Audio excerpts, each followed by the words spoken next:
میں یہ بڑے فخر سے اور خوشی سے یہ عرض کروں گا اور باقی علماء کرام کو دعوت بھی دوں گا کہ اہل البیت علیہ الصلوۃ والسلام نے ان مہینوں کے اندر، خصوصاً رمضان المبارک کے اندر، جو مناجاتیں ہم تک پہنچائی ہیں، جو دعائیں ہم تک پہنچائی ہیں، جو عظیم مفاہیم ہم تک پہنچائے ہیں، ان عظیم مفاہیم کا ایک دفعہ مطالعہ کر لیں۔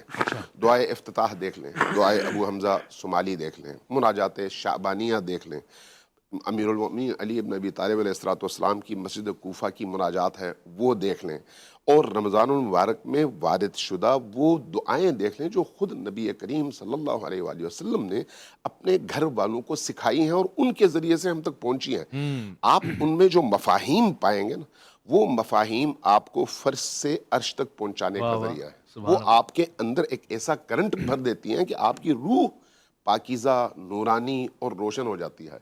تو یہ جو مہینہ ہے اس حوالے سے اس عبادت کے پروسیس سے گزرنے کے بعد فنا فی اللہ ہونے اور اپنے تمام ارادوں کا مالک اللہ کو بنانے کا مہینہ ہے۔ لہٰذا جب انسان روزہ رکھتا ہے تو روزے کی کیفیت میں دو چیزیں ہوتی ہیں۔ انسان کا بدن ضعیف ہو جاتا ہے، کمزور ہو جاتا ہے، نقاہت اپنے اندر محسوس کرتا ہے، اور یہ آپ جانتے ہیں کہ جب کبھی انسان اپنے آپ کو مجبور، کمزور پاتا ہے، اس کا دل اللہ کی طرف زیادہ متوجہ ہوتا ہے۔ اس لیے اس روزے کی کیفیت سے انسان جب اللہ کی طرف رجوع کرتا ہے، سفر کرتا ہے، تو اس کے روح کی جو کیفیت ہے وہ باقی ایام سے یکسر مختلف ہوتی ہے۔ آپ اگر پیٹ بھرے ہوئے شخص سے کہیں کہ قرآن پڑھو، نماز پڑھو، بے حالی میں پڑھے گا، لیکن جو شخص بھوک کی کیفیت میں ہوگا، پیٹ اس کا خالی ہوگا، وہ خشوع اور گریہ اور اشکوں کے ساتھ پڑے گا۔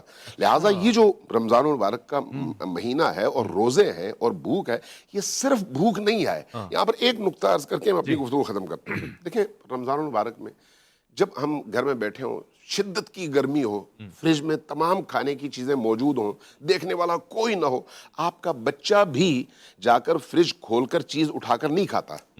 کیوں؟ اللہ کا خوف، اس لیے کہ وہ یہ سمجھتا ہے کہ اللہ کا حکم ہے کہ میں یہ کام نہ کروں، ٹھیک؟